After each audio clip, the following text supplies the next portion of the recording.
눈을 자주 비비거나 피곤하면 발생하는 증상인 줄만 알았던 눈충혈. 하지만 눈의 실핏줄이 잘 터지면 의심해봐야 하는 질환이 있다는데요. 눈에 실핏줄이 잘 터지면 네모다. 뭘까요? 두 분 뭘로 추측하세요? 요거는 제가 예전에 실제로 경험한 겁니다. 네, 네. 제가 실핏줄이 한번 터지니까 지나가시는 분들만 다 그래. 너 요즘 피곤하냐? 근데 가만히 생각해보면 그 주에 좀 피곤하긴 했어요. 너 피로 누적이다. 피로 누적. 예, 피로 누적. 나름 그럴싸한 답인데 저는 안구 건조증을 안구 적었습니다. 건조증? 실제로 제가 좀 눈이 약해서 이렇게 실핏줄이 터지는 경우가 많은데 항상 이렇게 인공 눈물을 처방해 주시거나 안구가 건조하다고 그런 얘기를 들었기 때문에 수도 있겠다. 안구 건조증. 자, 과연 정답 있을까요, 교수님? 안타깝게도 두 분한테는 정답이 없습니다. 그래요? 뭐예요? 네, 일단은 눈에 실핏줄이 잘 터지면 고혈압이다. 네? 고혈압? 고혈압? 실핏줄인데 고혈압까지 너무 가요? 의외인데요? 예상치 못했던 답이네요. 정말이에요? 네, 일단은 우리가 그 충혈하고 그다음에 고혈압에 의해서 그 피가 터지는 혈관이 터지는 건 좀 구분하실 필요가 있습니다. 물론 현장에서 구분하기 참 어려운데 실핏줄 같은 경우는 우리가 약간 충혈됐다. 일반적인 충혈 우리가 비볐을 때 생기는 거하고 비슷한 양상이 일단 나타나게 되지만 실제로 이렇게 빨간 점처럼 안에 이제 혈관이 아예 터져 보이는 게 눈에 보이는 경우가 많습니다. 근데 이런 경우는 흰자위 있죠. 눈의 흰자위 아래쪽에 있는 혈관이 터져가지고 이렇게 퍼져 있는 상태이기 때문에 이거는 조금 그 우리가 빨간 눈 그냥 아니 빨간 점 이런 것들로 이제 우리가 구분할 수가 있다고 생각이 되고 이런 증상 자체가 3번 이상 반복이 된다 그러면 고혈압을 좀 강하게 의심하실 필요가 있습니다. 어머, 그렇구나. 그 경막하 출혈, 이게 그러면 고혈압일 때만 나타나는 증상인가요, 교수님? 네, 이게 고혈압일 때 물론 잘 생길 수도 있지만 사실은 고혈압이 아닌 경우도 굉장히 많습니다. 대표적으로 제가 테이블을 준비해서 보여드릴 건데요. 물론 혈압이 높은 경우에도 생길 수 있지만 가장 많은 원인은 눈을 그냥 습관적으로 비비는 경우에 제일 많이 생기고요. 그다음에 본인이 의도치 못하게 어디 부딪혔을 거나 또는 수술을 받았을 때도 그럴 수 있고요.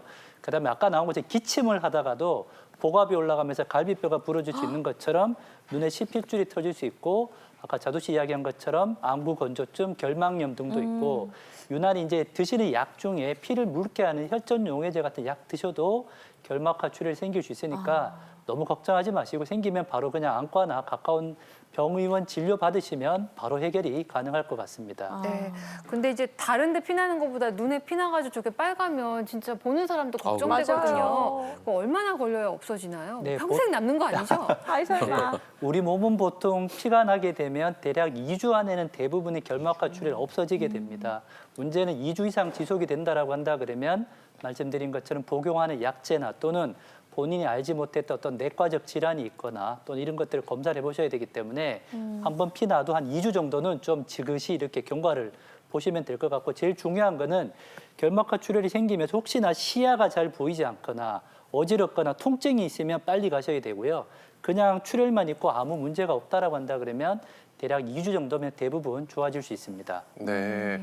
그 눈에 실핏줄 터지면 단순히 눈의 문제라고 생각을 하지 이게 네. 전신 혈관의 문제일 수도 있다는 사실이 굉장히 놀랍습니다. 그럼 그 밖에도 눈을 통해서 알 수 있는 질환 어떤 것들이 있을까요? 네. 이 눈에는 이제 결막이라는 그런 구조가 있죠. 여러분들 다 아시겠지만 이렇게 아래 눈에 이렇게 안쪽 점막을 이렇게 내려보면 저는 빨개요. 네, 빈혈이 없는데 이게 이제 창백하면 빈혈인 건 많이들 알고 계시죠. 예. 근데 이 안에 있는 그 결막에 이렇게 자갈처럼 자세히 보면 이렇게 우툴투툴하신 맞아, 분들이 있어요. 있어요. 예. 그러면서 가려우면 이건 이제 알러지가 내가 있다라는 사인을 이 눈의 창호를 통해서 알 수도 있고요.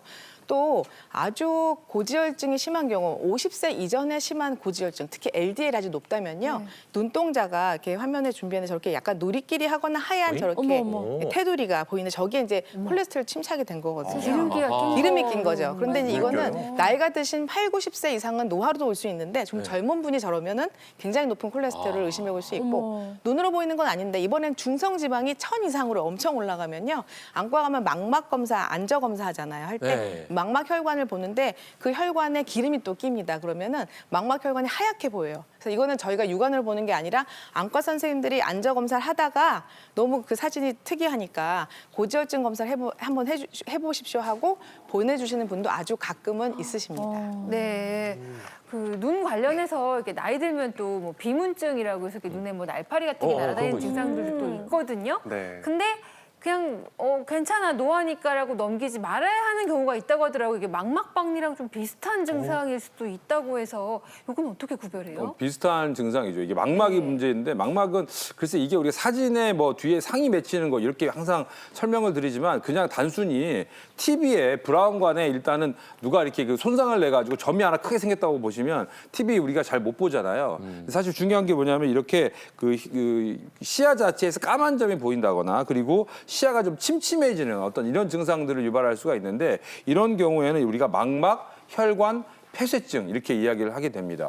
이 망막 자체가 이게 폐쇄가 됐다. 혈관 자체가 어떤 혈류가 안 갔다. 이거는 거의 그 시야의 중풍에 가까운 어떤 증상이 되겠고 실제로 이거는 어떤 실명에 이를 수가 있기 때문에 빨리 치료를 좀 받으셔야 됩니다. 그리고 실제로 이런 망막 혈관 폐쇄증에 있는 분들 중에 10%는 실제 뇌 중풍도 있다라고 되어 있기 때문에 이런 증상, 약간 침침하고 그다음에 어떤 이 까만 점이 보인다. 이런 경우에는 좀 심각하게 보시고 바로 병원으로 이동하셔야 됩니다. 네, 눈으로 알아보는 질환에 대해서 짚어봤습니다. 오늘 방송 보시고 나서 거울 보시면서 한번 눈 한번 살펴보시면 좋을 것 같아요. 네, 눈 상태는 어떤지. 자, 계속해서 세 번째 팩트 체크 주제 바로 살펴보겠습니다. 건강에 좋은 운동으로 알려진 조깅. 조깅을 이런 방법으로 하면 더 효과적이라고 하는데요. 바로 슬로우 조깅입니다. 리듬을 타며 천천히 걷는 슬로우 조깅이 전 세계적으로 사랑받고 있는데요. 일본, 중국 그리고 한국까지 매료시킨 슬로우 조깅. 슬로우 조깅을 하는 사람들이 점점 늘어나는 지금 화제의 건강법, 천천히 하는 슬로우 조깅이 빠르게 달리기보다 좋다. 슬로우 조깅이 빠르게 달리기보다 좋다. 과연 두 분은 일단 어떻게 생각하시는지 들어보겠습니다. 엑스? 네, 저는 X라고 든 게 아니 빨리 달리든 천천히 달리든 어쨌든 땀 흘리며 운동하는 건 같은 거잖아요. 뭐가 더 좋고 나쁨은 없지 않을까. 다 좋다. 다 좋아서 X. 네. 아니 근데 의외로 이게 슬로우 저깅이 더 좋지 않을까 전 그런 얘기 많이 들었거든요. 왜냐하면 이게 부상 위험도 상대적으로 적고 또 오래 달릴 수도 있거든요. 제가 해봤어요. 네. 근데 또 빨리 달린 사람들은 억울하잖아요. 힘들게 떴는데 이거 정답 뭔가요? 억울함은 있겠네요. 최근 연구 결과를 근거로 정답은 바로 O입니다. 진짜요? 네. 진짜요? 우와. 그래서 최근에 이제 이런 연구가 2009년에 일본에서 처음으로 제안된 이제 연구인데요. 빨리 달리기가 불가능한 연세 드신 어른들이거나 만성 질환자분들이 슬로우 조깅을 했더니만 오히려 빨리 달리기보다 더 효과적이었고 더 안전했다라는 연구 결과가 발표됐기 때문에 슬로우 조깅은 강력하게 추천드리는 최신 아이템이라고 말씀드릴 수 있을 것 같습니다. 근데 뭐 천천히 달리기 말만 들어서는 그냥 쉬워 보이거든요. 네. 천천히 달리면 되잖아요. 이게 따로 방법이 있나요? 천천히. 네, 제가 지금 뛰면서 하는데요. 그림을 먼저 보여드리겠습니다. 네. 보시면 첫 번째는 앞꿈치로 뛰는 겁니다. 뒤꿈치를 드셔야 돼요. 두 번째는 얼굴은 웃으셔야 됩니다. 아, 그래요? 웃어야 돼요? 싱글벙글. 네, 턱을 들고 하셔야 되고요. 팔과 이거는 자연스럽게 하시면 될 것 같고요. 보폭은 최대한 짧게 하겠습니다. 장홍 아나운서님 저랑 같이 한번 해보겠습니다. 웃으면서. 네. 네. 앞꿈치로만 뛰는 거고요. 앞꿈치로. 옛날에 어른들이 했던 종종걸음입니다. 종종걸음. 굳이 멀리 가실 필요 없고 그냥 종종걸음을 이렇게 할 때 안녕하세요. 안녕하세요. 네, 앞꿈치로. 네, 아, 우리 이렇게 장호 아나운서 하면서 표정만큼 열심이네요. 이렇게 웃으시면 표정 한번 보여주세요. 이렇게까지 과하게 웃어야 되는 거예요. 이렇게 웃어야 돼요? 눈썹이 이렇게 웃어야 되는 건가? 근데 어쨌거나 일반적인 러닝보다는 힘이 덜 들어가니까 웃을 여력은 좀 있겠다 이런 생각이 듭니다. 맞아요. 안 그러면 그래서 웃어요. 이게 힘이 덜 드니까 꼭 지키셔야 되는 건 일반적인 러닝보다는 시간이 길어야 되는 거죠. 처음에 시작할 때는 약 30분 정도 하셨다가 이제 견딜만 하시면 쭉 늘리셔가지고요. 통상적으로 60분, 1시간 정도 가볍게 뛰시고요. 아하. 일주일에 2번 이상씩 하시면 되는데 말씀드렸지만 즐거운 마음으로 웃으면서 가볍게 뛰시는 것을 슬로우 조깅 꼭 추천드립니다. 이어서 네 번째 팩트체크 이어가도록 하겠습니다. 역시 영상으로 준비했습니다. 집중력과 기억력 증진 등 여러 방면으로 긍정적인 효과를 주는 아침 식사. 아침에 먹으면 체중 감량에 더욱 효과적이라는 식품이 있다는데요. 요리 프로그램에서 화제. 네모를 아침 공복에 먹으면 더 좋다. 네, 이거 아침 공복에 먹으면 좋다. 이거 속설일지 진짜일지 궁금한데 뭐 추측되는 거 있으세요? 아, 이게 좀 너무 막연한데요? 이거 힌트 조금만 주시면 안 돼요? 방금 전에 티벗에서 나왔던 성분, 이 성분이 풍부하게 들어간 음식입니다. 저는 썼어요. 아, 생선 생선. 저는 등 푸른 생선. 요즘 그 고등어가 철이거든. 아, 고등어회가 얼마나 맛있게요. 맛있죠, 예. 맛있죠, 맛있는데 저는 왠지 아보카도 어디서 들어본 것 같아요. 제가 오늘 아침에도 이게 후숙을 하기 위해서 좀 이렇게 꺼내놓고 나왔는데 이거 좋지 않을까요? 정답 잠시 후에 알려드릴게요. 네, 금요일에 건강상식 팩트체크와 함께하고 계십니다. 오메가3가 풍부하게 들어간 이 음식, 과연 정답은 무엇일지 서 교수님께서 알려주시죠. 정답은 바로 나야 나 들기름입니다. 아, 깜짝이야. 나야 나. 제가 어이구. 연습해서 잘 안 되네요. 네. 나야 네, 들기름. 우리 예. 교수님이 이 유행어를 해주실지 몰랐네요. 네, 이게 또 유행어잖아요. 아, 네, 그렇죠. 그 요리사 해주세요. 100명 나와가지고 경연했던 그렇지, 프로그램에서 그렇지. 네. 저는 이게 성대모사 잘 안 되는데 뭐 나야 들기름. 이걸 맞아요. 맞아요. 네네, 속삭이듯이. 네, 근데 이게 사실 한국 사람들한테 이 들기름 굉장히 중요하거든요. 저도 이 들기름 나야 들기름 하면은 나야 엄마 이 생각이 딱 나게 우리 엄마가 들기름 참기름 짜가지고 보내주셨던 네. 기억도 아, 나고요. 진짜. 네, 근데 이 들기름 아침 공복에 먹으면 좋다. 아 이거 정말이에요? 속설은 속설이다. 아. 네, 이렇게 말씀드릴 수가 있는데 일단 포인트가 여기서 공복이라는 거잖아요. 그래서 아침에 눈을 딱 뜨자마자 숟가락으로 한 숟갈 딱 드시라는 건데 일단 이렇게 드시면 어떨까요? 기름이 들어오니까 속이 리글리글하면서 위 운동이 저하되니까 포만감을 준다라는 말은 틀리지 않아요. 그런데 이건 하나는 알고 열은 모르는 말씀인 것이 모든 종류의 기름은 섭취했을 때 위에서 아주 작은 물방울처럼 이렇게 잘라진 후에 이 담즙에 대해서 유화가 되면서 췌장에서 나오는 지방분해 효소인 리파제에 의해서 분해돼서 소장에서 흡수되는 이 경로를 반드시 거치게 돼 있습니다. 따라서 공복과 식사를 딱히 비교한 연구는 없지만 지방 함량이 좀 낮은 식사와 그다음에 지방 함량이 많은 식사를 비교했을 때 섭취율이 무려 지방이 많은 식사와 함께 드셨을 때 3배 이상 높다라는 연구는 분명히 있습니다. 따라서 섭취율을 올리기 위해서는 공복보다는 식사와 함께 드시는 것이 좋습니다. 그러면 정답 정리 좀 해볼까요? 그럼 아침 공복에 들기름 먹으면 좋다. 이거는 그러면 X라고 정리를 해도 되는 거예요? 그렇죠. 공복이 아니고 뒤에 말씀드리는 방법은 조금 이따 말씀드리겠습니다. 네. 일단 들기름에도 많이 들어있는 이 오메가3 몸에 좋다고 하니까 우리가 영양제로도 섭취하잖아요. 네. 정확히 우리 몸에서 어떤 역할을 하는 건가요? 네, 주위에 우리나라 음식에는 굉장히 많습니다. 꼭 영양제가 아니더라도 대표적인 들기름 같은 음식 드시면 오메가3 많이 섭취하실 수 있는데요.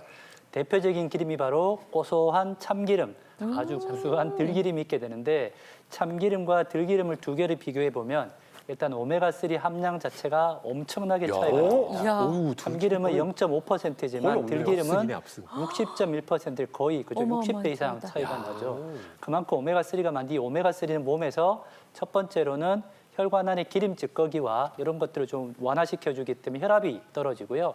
심혈관 건강이 좋아질 수 있습니다.